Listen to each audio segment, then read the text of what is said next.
교토 기온의 거리에서 일본 전역을 뒤흔든 사건이 일어났습니다. 한 일본 여성이 4만 엔에 팔렸습니다. 이름조차 없던 가난한 게이샤 카토 유키가 지금 돈으로 무려 100억 원이라는 전대미문의 몸값에 팔려간 것입니다. 그녀를 산 사람은 당대 세계 경제를 쥐락펴락하던 미국 모건 가문의 아들이었죠. 신데렐라 스토리처럼 들리시나요? 100억 원의 황금 수표가 그녀에게 약속한 것은 진정 행복이었을까요?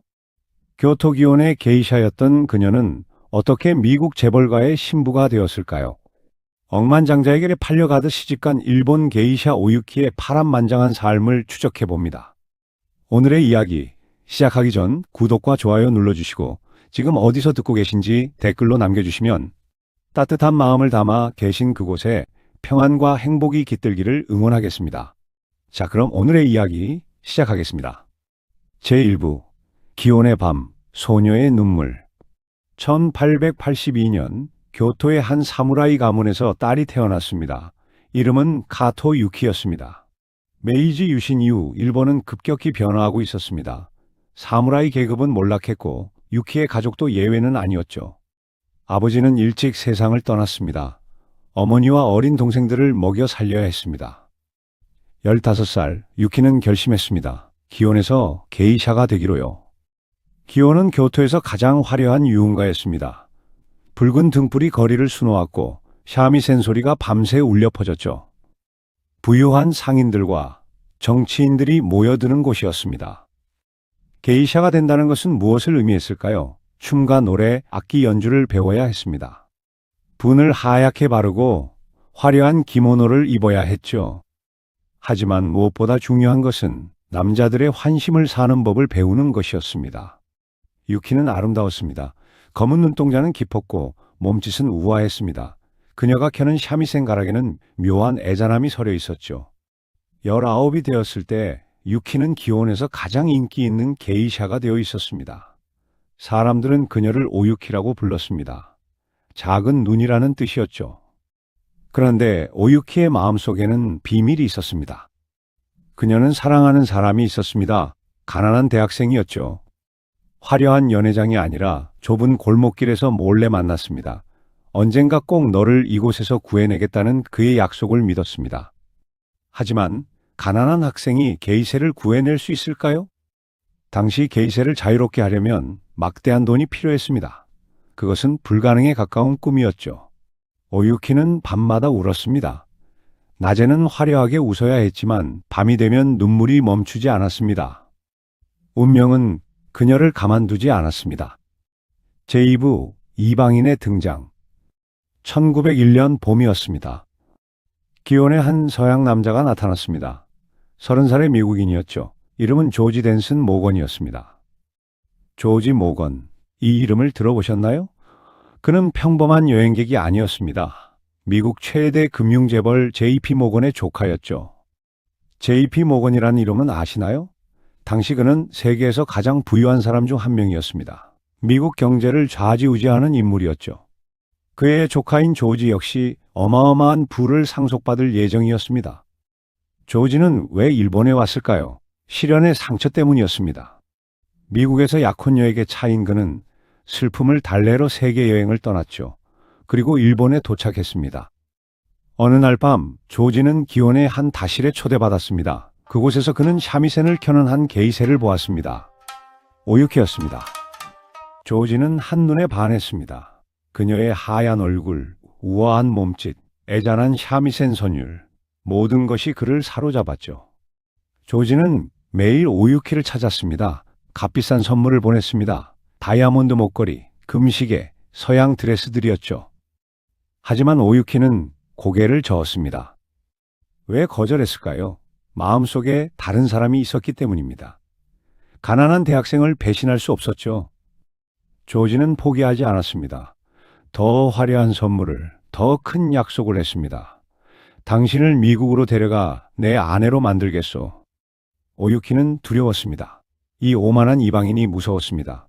돈으로 모든 것을 살 수 있다고 믿는 그의 눈빛이 불편했죠. 마침내 오유키는 막다른 길에서 결단을 내렸습니다. 저를 데려가고 싶으시다면 4만 엔을 내세요. 4만 엔, 어마어마한 금액이었습니다. 당시 일본의 대졸 초임이 10엔이던 시절이었죠. 지금으로 치면 100억 원이 넘는 돈이었습니다. 오유키는 생각했습니다. 이 정도 금액이라면 아무리 부자라도 포기하겠지. 그것은 거절이었습니다. 마지막 저항이었죠. 그런데 조지는 웃었습니다. 그는 망설임 없이 수표책을 꺼냈습니다. 펜을 들어 4만 엔이라고 써 내려갔죠. 사각거리는 펜 소리가 오유키의 가슴을 도려냈습니다. 수표가 건네지는 순간 무언가가 부서졌습니다. 오유키는 더 이상 사람이 아니었습니다. 4만 엔짜리 물건이 돼버렸죠. 일본 사회는 발칵 뒤집혔습니다. 제3부 조국의 비난.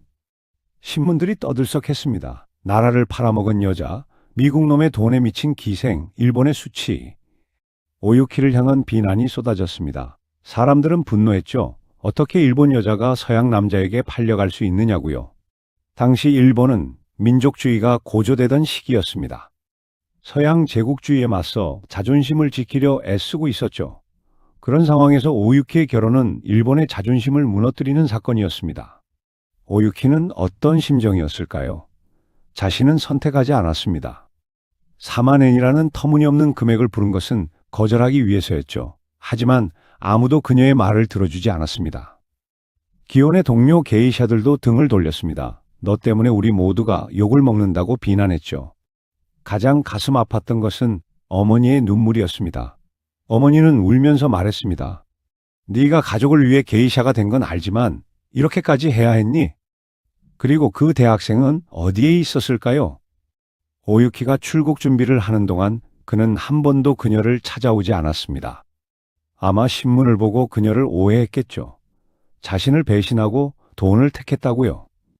진실은 달랐습니다. 오유키는 팔린 것이지 선택한 것이 아니었습니다. 하지만 누가 그것을 믿어주었을까요?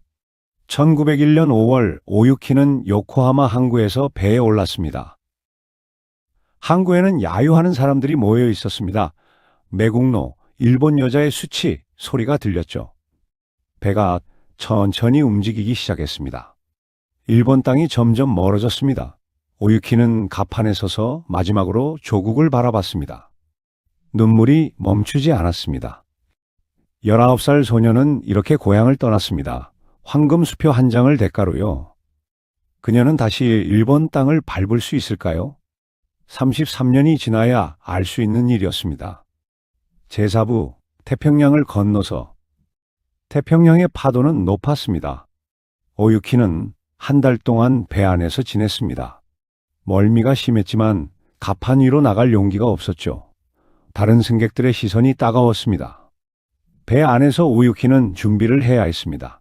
미국 생활을 위해서요. 먼저 옷을 바꿔 입었습니다. 익숙한 기모노를 벗고 서양식 드레스를 입었죠. 코르셋은 숨이 막혔습니다. 허리를 조여오는 느낌이 마치 감옥 같았습니다. 머리 스타일도 바꿔야 했습니다. 일본식 머리를 풀고 서양식으로 올렸죠. 거울을 보니 낯선 여자가 서 있었습니다. 조지는 친절했습니다. 영어를 가르쳐 주었고 서양 예법을 알려주었죠. 하지만 오유키의 마음은 무거웠습니다. 내가 정말 이 남자의 아내가 되어야 하나? 조지를 사랑했을까요? 아니었습니다. 감사했을까요? 그것도 아니었습니다. 오히려 원망스러웠죠. 4만 엔으로 자신을 사버린 이 오만한 남자가요. 하지만 이제 돌이킬 수 없었습니다. 1901년 6월 배는 샌프란시스코에 도착했습니다. 오유키가 처음 본 미국은 압도적이었습니다. 높은 건물들, 시끄러운 자동차들, 서둘러 걷는 사람들, 모든 것이 낯설고 무서웠죠. 조지는 오유키를 기차에 태웠습니다. 대륙을 횡단해 동부로 가야 했습니다. 나흘 동안 기차를 타고요. 기차 안에서 오유키는 창밖을 바라봤습니다. 끝없는 평원이 펼쳐졌습니다. 일본과는 전혀 다른 풍경이었죠. 여기가 내가 살아갈 곳인가? 마침내 기차는 뉴저지에 도착했습니다. 조지의 저택이 있는 곳이었죠. 저택을 보는 순간 오유키는 숨이 막혔습니다. 제5부 황금 3장. 저택은 궁정 같았습니다. 30개가 넘는 방이 있었습니다. 수십 명의 하인들이 일했죠. 정원은 끝없이 펼쳐져 있었고 분수가 물을 뿜어냈습니다. 환영합니다, 모건 부인. 하인들이 줄을 서서 인사했습니다. 모건 부인. 그 호칭이 오유키의 귀에는 낯설게 들렸습니다. 조지는 오유키에게 저택 곳곳을 안내했습니다. 도서관, 음악실, 무도회장, 모든 것이 화려했죠. 이제 이곳이 당신의 집이요. 하지만 오유키는 알았습니다. 이곳은 집이 아니라 감옥이라는 것을요. 모건 가문은 미국 최고의 명문가였습니다. 그들에게 오유키는 환영받지 못했죠. 조지의 숙부 J.P. 모건은 조카의 결혼 소식을 듣고 불같이 화를 냈습니다. 어떻게 동양의 기생을 우리 가문에 드릴 수 있단 말이냐? 가문 모임이 있을 때마다 오유키는 냉대를 받았습니다. 사람들은 그녀와 악수하기를 꺼렸죠. 대화를 나누려 하지 않았습니다. 여자들은 더 심했습니다. 뉴욕 상류층 부인들은 오유키를 노골적으로 무시했습니다. 4만엔에 팔려온 여자라는 소문이 퍼져 있었죠. 파티에서 오유키는 늘 혼자였습니다. 화려한 드레스를 입었지만 아무도 그녀에게 말을 걸지 않았습니다. 사람들이 그녀를 바라보는 눈빛을 아시나요? 호기심과 경멸이 섞여 있었습니다. 마치 동물원의 진귀한 동물을 보듯이요. 조지는 어땠을까요? 그는 오유키를 사랑한다고 말했습니다. 하지만 그의 사랑은 소유욕에 가까웠죠. 그는 오유키가 완벽한 미국 부인이 되기를 원했습니다. 영어를 더 열심히 배우시오. 발음이 아직 어색하오. 미국식으로 걷는 법을 배워야 하오. 당신의 걸음걸이는 너무 일본식이요. 그 샤미세는 치우시오. 이제 피아노를 배우는 게 좋겠소. 조지는 오유키의 과거를 지우고 싶어 했습니다. 일본식 물건들을 모두 치워버렸죠. 심지어 오유키가 몰래 간직하던 어머니의 편지도 불태워버렸습니다. 이제 당신은 모건 가문의 사람이요. 그 비천한 과거는 잊으시오. 비천한 과거. 그곳에는 오유키의 모든 것이 있었습니다. 어머니, 친구들, 교토의 거리, 샤미센 소리, 그리고 사랑했던 한 남자가요. 오유키는 매일 밤 울었습니다. 낮에는 웃어야 했습니다. 하인들 앞에서, 조지 앞에서, 가끔 오는 손님들 앞에서요. 하지만 밤이 되면 참았던 눈물이 터져 나왔습니다. 저택은 넓었지만 숨을 곳이 없었습니다. 화려했지만 따뜻하지 않았죠. 어느 날 밤, 오유키는 몰래 숨겨둔 샤미센을 꺼냈습니다. 조지 몰래 다락방에 숨겨둔 것이었죠. 손가락이 줄을 튕기는 순간 눈물이 쏟아졌습니다. 교토의 밤이 떠올랐습니다. 카모가와 강물 소리, 시장통 냄새, 어머니의 목소리. 어머니, 보고 싶어요. 여기는 지옥이에요. 그녀의 울음소리는 웅장한 저택의 천장에 부딪혀 공허하게 흩어졌습니다. 황금 세장. 세상 사람들은 오유키를 부러워했습니다. 하지만 그녀는 그 속에서 천천히 말라가고 있었죠. 제6부 세월의 무게. 세월이 흘렀습니다. 오유키는 조금씩 미국 생활에 적응해 갔습니다. 영어를 배웠고 서양 예법도 익혔죠. 피아노를 배웠고 댄스도 배웠습니다. 겉보기엔 완벽한 모건 부인이 되어갔습니다. 하지만 마음속은 어땠을까요? 여전히 공허했습니다. 아무리 화려한 옷을 입어도, 아무리 많은 사람들 사이에 있어도 외로웠죠. 조지는 오유키에게 친절했습니다. 원하는 것은 뭐든 사주었죠. 보석, 옷, 가구, 돈으로 살 수 있는 모든 것을요. 하지만 오유키가 정말 원하는 것은 돈으로 살 수 없었습니다. 고향, 어머니, 자유, 그리고 진짜 사랑이었죠. 오유키는 조지를 사랑하게 되었을까요? 아마도 정을 느꼈을 겁니다. 10년을 함께 살았으니까요. 하지만 사랑이었을까요? 확신할 수 없었습니다. 조지는 어땠을까요? 그는 오유키를 사랑했을까요? 아니면 그저 자신이 4만엔에 산 소유물로 여겼을까요? 우리는 알 수 없습니다. 두 사람 모두 마음속 깊은 곳을 드러내지 않았으니까요. 1910년이 되었습니다. 오유키는 28세가 되었죠. 그녀는 아이를 낳지 못했습니다. 이것이 모건 가문의 비난거리가 되었습니다. 아들 하나 못 낳는 주제에 모건 가문에 붙어 사는 기생이라는 험담이 들렸죠. 오유키는 외로웠습니다. 친구가 없었습니다. 미국 상류층 부인들은 여전히 그녀를 받아들이지 않았죠. 그렇다고 일본인 커뮤니티에 갈 수도 없었습니다. 일본인들도 그녀를 나라를 배신한 여자로 봤으니까요. 오유키는 어디에도 속하지 못했습니다. 일본인도 아니고 미국인도 아닌 그저 이방인이었죠. 가끔 오유키는 창가에 앉아 하늘을 바라봤습니다.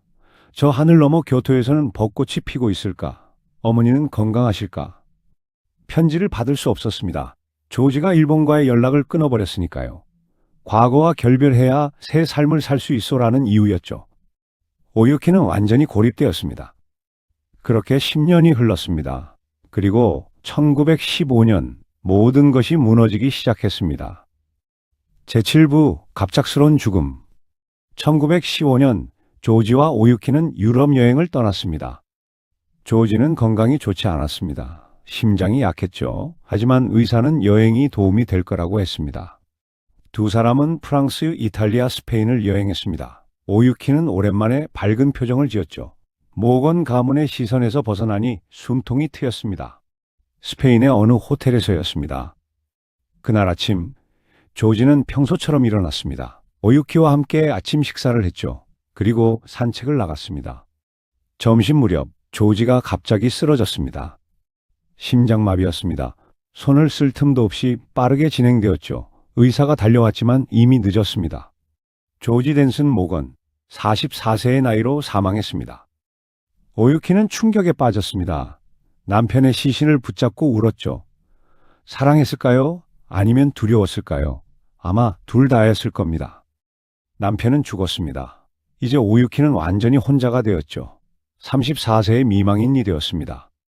장례식을 위해 시신은 미국으로 옮겨졌습니다. 뉴욕의 모건 가문 묘지에서 장례식이 열렸습니다. 수백 명의 조문객이 왔죠. 하지만 오유키를 위로하는 사람은 없었습니다. 모건 가문 사람들은 오유키를 차갑게 대했습니다. 마치 그녀가 조지를 죽인 것처럼요. JP 모건은 오유키를 불렀습니다. 이제 당신은 떠나야 하오. 오유키는 멍하니 그를 바라봤습니다. 조지가 죽었으니 당신이 우리 가문에 있을 이유가 없소. 짐을 싸시오. 그것이 전부였습니다. 14년을 함께 산 가족이 건넨 마지막 말이었죠. 제8부 법정의 전쟁. 하지만 이 일은 그렇게 간단하지 않았습니다. 조지는 유언장을 남기지 않았습니다. 갑작스러운 죽음이었으니까요. 법적으로 오유키는 조지의 재산을 상속받을 권리가 있었습니다. 조지의 재산은 막대했습니다. 저택, 토지, 주식, 지금 가치로 환산하면 수천억 원에 달했죠. 모건 가문은 발칵 뒤집혔습니다. 동양의 기생에게 우리 가문의 재산을 줄 수는 없다. 모건 가문은 소송을 걸었습니다. 오유키가 조지의 재산을 상속받을 수 없다고 주장했죠. 그들의 논리는 이랬습니다. 오유키는 조지에게 팔려온 것이지 정식 결혼을 한 것이 아니라고요. 사만회는 결혼 비용이 아니라 매춘 비용이었다고요. 얼마나 모욕적인 주장이었을까요? 오유키는 분노했습니다. 법정 싸움이 시작되었습니다. 모건 가문은 최고의 변호사들을 고용했습니다. 오유키도 변호사를 구했지만 상대가 되지 않았죠. 법정에서 모건 가문의 변호사들은 오유키를 공격했습니다. 당신은 기생 출신 아니요? 사만엔을 받고 몸을 팔았소? 조지와 결혼한 것은 돈 때문 아니요? 오유키는 울면서 부인했습니다. 하지만 믿어주는 사람은 없었죠. 언론도 가세했습니다.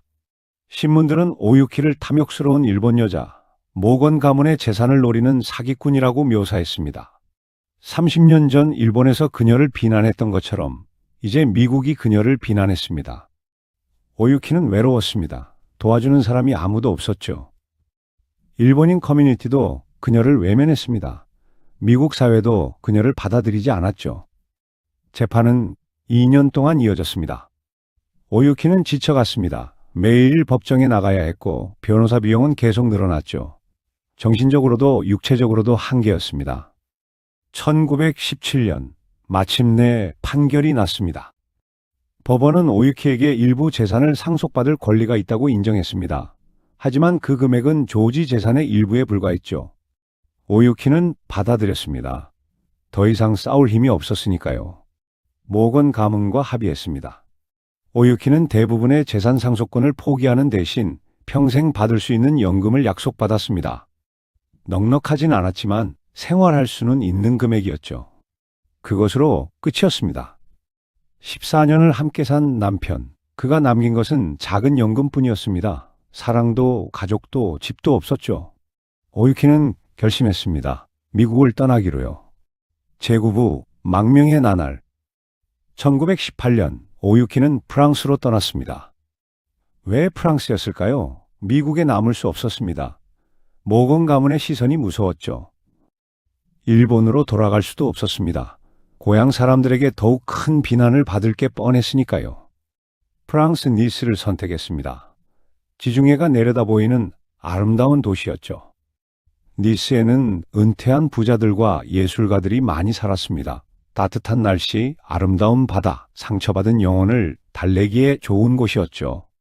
오유키는 작은 아파트를 빌렸습니다. 화려한 저택과는 비교할 수 없었지만 그녀에겐 충분했습니다. 니스에서 오유키는 조용히 살았습니다. 아침에 일어나 산책을 했습니다. 바닷가를 걸으며 파도 소리를 들었죠. 가끔 시장에 가서 장을 봤습니다. 사람들은 그녀를 신기하게 봤습니다. 동양 여자가 혼자 살고 있었으니까요. 하지만 니스 사람들은 친절했습니다. 적어도 미국인들처럼 노골적으로 무시하지는 않았죠. 오유키는 서툰 프랑스어를 배웠습니다. 이웃들과 인사를 나눴습니다. 봉주르, 마담, 그 정도였지만 위로가 되었죠. 하지만 외로움은 여전했습니다. 니스에는 일본인이 거의 없었습니다. 일본어로 대화할 사람이 없었죠. 가끔 일본인 여행객을 만나면 반가워서 말을 걸었지만 그들은 오유키가 누군지 알고 나면 피했습니다. 아, 그 유명한 오유키구나. 4만엔에 팔렸던. 소문은 어디든 따라다녔습니다. 밤이 되면 오유키는 혼자 앉아 있었습니다. 창밖으로 지중해가 보였죠. 푸른 바다, 하얀 달빛. 그녀는 무슨 생각을 했을까요? 교토의 밤을 떠올렸을까요? 19살의 자신을 떠올렸을까요? 아니면 그 대학생을 생각했을까요? 지금쯤 그는 어디서 뭘 하고 있을까? 결혼했을까? 자식은 있을까? 오유키는 가끔 편지를 썼습니다. 일본의 어머니에게요. 하지만 보낼 수 없었습니다. 주소를 몰랐으니까요. 그래도 편지를 썼습니다. 쓰고 나면 마음이 조금 편해졌죠. 어머니, 저는 잘 지내고 있어요. 걱정하지 마세요. 여기는 따뜻하고 바다가 아름다워요. 거짓말이었습니다. 잘 지내지 못했죠. 외롭고 쓸쓸했습니다. 세월이 흘렀습니다. 1920년, 1925년, 1930년. 오유키는 니스에서 20년을 보냈습니다. 젊음은 사라졌습니다. 거울을 보면 주름이 늘어가는 얼굴이 보였죠. 한때 기혼의 보석이라 불렸던 얼굴이었습니다. 이제는 평범한 노년 여성의 얼굴이었죠. 오유키는 가끔 생각했습니다. 내 인생은 뭐였을까? 3안엔 14년의 결혼 생활, 2년의 법정 싸움, 그리고 이렇게 홀로 늙어가는 망명 생활. 행복했던 적이 있었을까요? 아주 잠깐. 교토의 골목길에서 가난한 대학생과 손을 잡았을 때 그것이 전부였습니다. 1930년대 후반, 유럽의 전쟁 기운이 감돌기 시작했습니다. 히틀러가 독일에서 권력을 잡았습니다. 유럽은 불안했죠. 언제 전쟁이 터질지 몰랐습니다. 오유키는 결심했습니다. 일본으로 돌아가기로요. 제10부 33년 만에 귀향. 1938년 오유키는 일본행 배에 올랐습니다. 56세가 되어 있었습니다. 19세에 떠난 조국에 37년 만에 돌아가는 것이었죠. 배가 요코하마 항구에 도착했습니다. 오유키는 갑판에 서서 일본 땅을 바라봤습니다. 눈물이 났죠. 드디어 돌아왔구나. 하지만 일본은 오유키를 환영하지 않았습니다. 1938년에 일본은 군국주의로 치닫고 있었습니다. 중일 전쟁이 한창이었죠. 거리는 군인들로 가득했고 전쟁 구호가 울려 퍼졌습니다. 오유키가 내린 항구에는 경찰이 기다리고 있었습니다. 미국에서 온 여자죠? 조사가 필요합니다. 오유키는 경찰서로 끌려갔습니다. 몇 시간 동안 신문을 받았죠. 미국에서 뭘 했소? 모건 가문과는 어떤 관계요? 당신은 미국 스파이 아니요? 스파이, 황당한 의심이었습니다. 하지만 당시 일본은 미국과의 관계가 악화되고 있었죠. 미국과 연관된 사람은 모두 의심받았습니다. 결국 오유키는 풀려났습니다. 하지만 감시를 받아야 했죠. 경찰은 그녀의 거처를 파악했고 정기적으로 보고하라고 했습니다. 오유키는 교토로 갔습니다. 37년 만에 본 교토는 변해 있었습니다. 건물들이 새로 지어졌고 거리는 낯설었죠. 기온도 변했습니다. 예전처럼 화려하지 않았습니다. 전쟁 때문에 손님이 줄었죠. 게이샤들도 많이 줄어들었습니다. 오유키는 옛날 아는 사람들을 찾아갔습니다. 하지만 대부분 죽었거나 떠났습니다. 살아있는 사람들은 오유키를 알아보지 못했죠. 어머니는 어떻게 되었을까요? 오유키는 옛집을 찾아갔습니다. 하지만 그곳에는 다른 사람이 살고 있었습니다. 여기 살던 카토 가족은 어디 갔나요? 글쎄요, 오래전에 이사 갔다는데 실마리가 끊겼습니다. 가족을 찾을 수 없었죠. 오유키는 작은 집을 빌렸습니다. 교토 외곽의 허름한 집이었죠. 37년 전 4만엔에 팔려 떠났던 여자가 돌아온 곳이 그곳이었습니다. 하지만 평화는 오래가지 않았습니다. 1941년 태평양 전쟁이 터졌습니다. 제11부 전쟁의 포화 속에서 일본과 미국이 전쟁을 시작했습니다. 오유키에게 최악의 상황이었죠. 그녀는 미국 재벌의 아내였습니다. 법적으로는 미국 시민권을 가지고 있었죠. 일본 정부는 오유키를 적국민으로 분류했습니다. 그녀의 재산이 압류되었습니다. 모건 가문에서 보내주던 연금도 끊겼죠. 전쟁 중이라 송금이 불가능했으니까요. 오유키는 하루아침에 무일푼이 되었습니다. 이웃들은 그녀를 의심의 눈초리로 봤습니다. 저 여자는 미국 편이다. 스파이일지도 모른다는 소문이 돌았죠. 돌이 날아왔습니다. 집 유리창이 깨졌습니다. 벽에 미국 개라는 글씨가 적혔죠. 오유키는 집 밖으로 나가기 무서웠습니다. 전쟁은 계속되었습니다. 일본은 점점 궁지에 몰렸죠. 식량이 부족해졌습니다. 배급을 받아야 했지만 오유키는 배급을 받을 수 없었습니다. 적국민이었으니까요. 굶주렸습니다. 하루에 한 끼를 먹으면 다행이었죠. 가진 물건들을 팔아 식량을 샀습니다. 추운 겨울이 왔습니다. 난방을 할 수 없었습니다. 석탄이 없었죠. 오유키는 가구를 부수어 불을 지폈습니다. 손가락은 동상에 걸렸습니다. 발도 얼어붙었죠. 한때 30명의 하인을 부렸던 여자가 이제 얼어 죽을 지경에 놓였습니다. 4만엔 100억 원에 팔렸던 여자가 말이죠. 1945년 3월 도쿄가 대공습을 당했습니다. 교토도 위험했죠. 사람들은 대피했지만 오유키는 갈 곳이 없었습니다. 그녀는 집에 혼자 나왔습니다. 공습 경보가 울렸습니다. 폭격기 소리가 들렸죠. 오유키는 생각했습니다. 여기서 죽는 건가? 하지만 교토는 폭격을 면했습니다. 문화재가 많아서였죠. 오유키는 살아남았습니다. 1945년 8월 15일 전쟁이 끝났습니다. 일본은 패배했습니다. 거리는 폐허가 되었죠. 사람들은 절망했습니다. 전쟁이 끝나자 미군이 일본에 들어왔습니다. 점령군이었죠. 오유키는 미국과 연관이 있었습니다. 이제 그녀를 박해하던 사람들이 조용해졌죠. 미군과 연줄이 있을지 모른다는 두려움 때문이었습니다. 하지만 오유키는 미군에게도 도움을 요청하지 않았습니다. 자존심이 허락하지 않았죠. 그녀는 혼자 살아남기로 했습니다. 제12부 테레사의 탄생. 전쟁 후에 일본은 혼란스러웠습니다. 경제는 무너졌습니다. 사람들은 먹을 것을 찾아 헤맸죠. 거리에는 고아들이 넘쳤습니다. 오유키도 힘들었습니다. 63세가 된 그녀는 일을 할 수도 없었죠. 모건 가문에서 보내주던 연금은 아직 재개되지 않았습니다. 그녀는 어떻게 살았을까요? 오유키는 작은 일들을 했습니다. 빨래를 해주고 청소를 해주고 바느질을 했죠. 일당을 받아 겨우 연명했습니다. 한때 재벌가의 부인이었던 여자가 이제 날품팔이를 하고 있었습니다. 하지만 이상하게도 오유키는 평온했습니다. 화려한 드레스도 보석도 저택도 없었습니다. 하지만 마음은 가벼웠죠. 더 이상 남의 시선을 의식하지 않아도 되었습니다.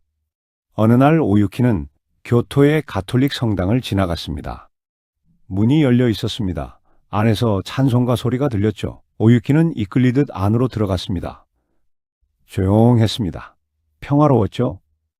오유키는 벤치에 앉았습니다. 십자가를 바라봤습니다. 눈물이 났죠. 왜 울었을까요? 슬퍼서? 아니면 위로받아서? 신부님이 다가왔습니다. 무슨 일이십니까, 부인? 오유키는 고개를 저었습니다. 말할 수 없었죠. 뭐라고 설명해야 할까요? 자신의 인생을요. 신부님은 옆에 앉았습니다. 아무 말도 하지 않았죠. 그냥 함께 앉아 있었습니다. 그것만으로 위로가 되었습니다. 오유키는 다음 날도 성당에 갔습니다. 그 다음 날도요, 매일 갔습니다. 성당은 조용했습니다. 아무도 그녀를 판단하지 않았죠. 그녀가 누구였는지, 무엇을 했는지 중요하지 않았습니다. 신 앞에서는 모두가 평등했습니다. 몇 달 후, 오유키는 세례를 받았습니다. 새로운 이름을 받았죠. 테레사였습니다. 테레사 카토. 기혼의 게이샤 오유키도 뉴욕의 모건 부인도 아닌 신 앞에 선 한 사람의 인간이었습니다.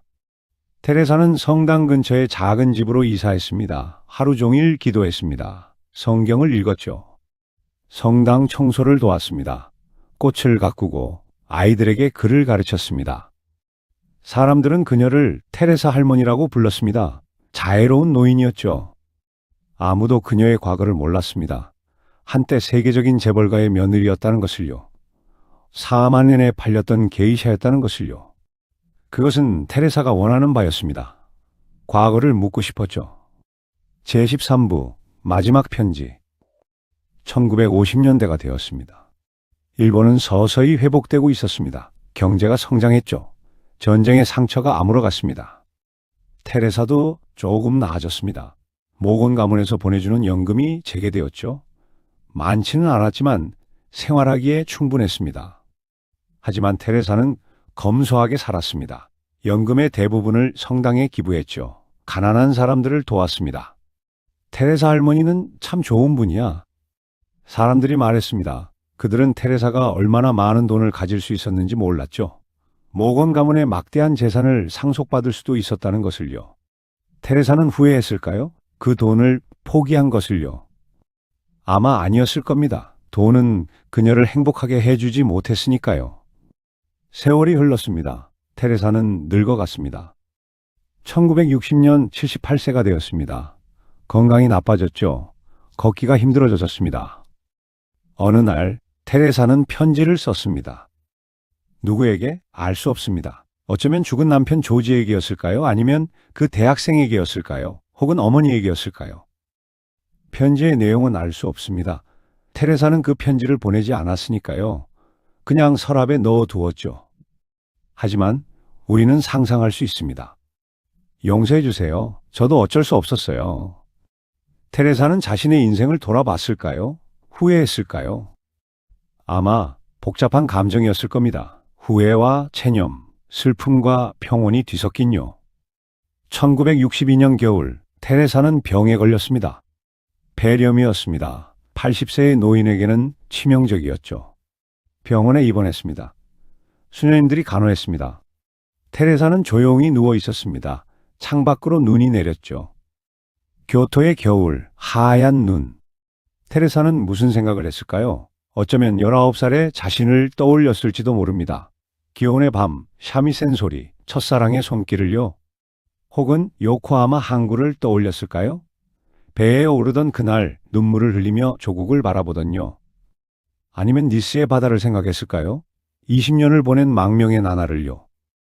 우리는 알 수 없습니다. 테레사는 말하지 않았으니까요. 1963년 1월 18일, 테레사는 세상을 떠났습니다. 81년의 삶이었습니다. 제14부, 보석함 속의 진실. 테레사의 장례식은 조용했습니다.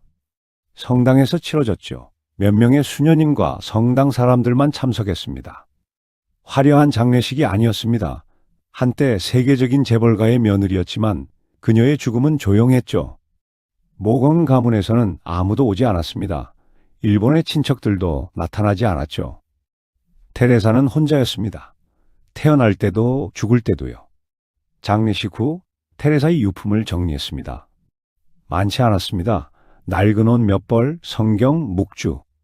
그것이 전부였죠. 하지만 침대 밑에서 작은 상자가 발견되었습니다. 나무로 만든 보석함이었습니다. 오래된 것이었죠. 수녀님이 열어봤습니다. 놀라운 것이 들어 있었습니다. 보석이 아니었습니다. 돈도 아니었죠. 흙이 들어 있었습니다. 한 줌의 검은 흙이었습니다. 그리고 낡은 샤미센 채가 있었습니다. 줄이 끊어져 있었죠. 또 작은 사진 한 장이 있었습니다. 빛이 바랜 사진이었습니다. 사진 속에는 젊은 남자가 서 있었습니다. 조지 모건이었죠. 그가 처음 오유키를 만났을 때의 모습이었습니다. 사진 뒷면에 글씨가 적혀 있었습니다. 용서해 주세요. 누가 쓴 글씨였을까요? 오유키였을까요? 아니면 조지였을까요? 우리는 알 수 없습니다. 수녀님들은 그 물건들을 보며 울었습니다. 이제야 알았습니다. 테레사 할머니가 누구였는지를요. 그녀가 어떤 삶을 살았는지를요. 흙은 무엇이었을까요? 아마 교토의 흙이었을 겁니다. 오유키가 일본을 떠날 때 가져간 고향의 흙이었죠. 60년을 간직했습니다. 미국에서도 프랑스에서도 다시 일본으로 돌아와서도요. 그 흙은 오유키의 정체성이었습니다. 아무리 멀리 가도 아무리 많은 이름을 가져도 그녀는 교토의 딸이었죠. 샤미센 채는 무엇을 의미했을까요? 젊은 날의 꿈이었습니다. 기온의 밤, 아름다웠던 순간들이었죠. 사진 속의 조지를 오유키는 사랑했을까요? 아마 복잡한 감정이었을 겁니다. 미움과 감사, 원망과 그리움이 뒤섞인요. 조지가 없었다면 오유키의 인생은 어땠을까요? 가난한 게이새로 늙어갔겠죠. 하지만 고향에서 가족과 함께였을 겁니다. 조지 때문에 오유키는 세계를 보았습니다. 하지만 모든 것을 잃었죠. 어느 것이 나았을까요? 우리는 판단할 수 없습니다. 여러분, 우리는 오유키의 이야기를 들었습니다. 120년 전의 이야기였죠? 먼 나라, 먼 시대의 이야기였습니다. 하지만 이 이야기는 지금도 유효합니다. 사랑을 돈으로 살 수 있을까요? 오유키의 이야기는 아니다라고 말합니다. 조지는 4만 엔으로 오유키의 몸을 샀지만 마음은 살 수 없었죠. 오유키는 100억 원에 팔렸지만 행복하지 않았습니다. 화려한 저택, 비싼 보석, 명문가의 이름, 그 모든 것이 그녀를 행복하게 해주지 못했죠. 오히려 감옥이 되었습니다. 그녀를 가두는 황금 3장이었습니다. 오유키가 진정 평화를 찾은 것은 언제였을까요? 모든 것을 잃고 난 후였습니다. 돈도 명예도 아름다움도 잃고 난 후요. 테레사가 되어 성당에서 조용히 기도할 때 그녀는 마침내 자유로워졌습니다. 우리는 무엇을 배울 수 있을까요? 돈이 나쁜 것은 아닙니다. 명예가 나쁜 것도 아니죠. 하지만 그것이 전부가 되어서는 안 됩니다. 우리가 정말 소중히 여겨야 할 것은 무엇일까요? 가족, 친구, 고향, 정체성, 우리를 우리답게 만드는 것들이죠. 오유키는 그 모든 것을 잃었습니다. 4만 엔을 대가로요. 그녀의 말년에 남은 것은 한 줌의 흙과 끊어진 샤미센 채뿐이었습니다. 하지만 어쩌면 그것이 전부였는지도 모릅니다. 정말 중요한 전부였죠. 여러분은 무엇을 소중히 여기시나요? 만약 누군가가 100억 원을 준다면 무엇을 포기하시겠습니까? 가족을 포기하시겠습니까? 고향을 포기하시겠습니까? 자신의 정체성을 포기하시겠습니까? 오유키의 이야기는 우리에게 묻습니다. 당신은 무엇을 위해 살고 있나요? 화려한 것들이 당신을 행복하게 해줄까요? 아니면 단순하지만 진실한 것들이 당신을 행복하게 해줄까요? 오유키는 81년을 살며 답을 찾았습니다. 진짜 행복은 돈으로 살 수 없다고요. 진짜 평화는 명예에서 오지 않는다고요. 진짜 자유는 모든 것을 잃었을 때 찾아온다고요. 교토의 겨울, 하얀 눈이 내리던 날, 테레사는 조용히 눈을 감았습니다. 그녀의 얼굴은 평화로웠다고 합니다. 마침내 자유로워졌으니까요. 4만 엔에 팔렸던 여자는 이렇게 자신의 이야기를 끝냈습니다. 우리는 그녀를 기억해야 합니다. 부러워할 신데렐라 스토리가 아니라 경고로서요. 돈이 모든 것을 해결해주지 않는다는 경고. 진정한 행복은 다른 곳에 있다는 경고. 오유키의 삶이 헛되지 않기를 바랍니다. 그녀의 눈물이 우리에게 교훈이 되기를 바랍니다. 그렇게 우리는 더 현명하게 살 수 있을 테니까요. 여러분, 오늘 집으로 돌아가시면 가족을 안아주세요. 당신의 고향을 떠올려 보세요. 당신의 정체성을 소중히 여기세요. 그것이 진짜 부입니다. 4만 엔으로도 살 수 없는 진짜 보물입니다. 오유키가 60년을 간직했던 한 줌의 흙처럼요. 오늘의 이야기는 여기까지입니다. 다음에 더 좋은 이야기로 다시 찾아오겠습니다. 감사합니다.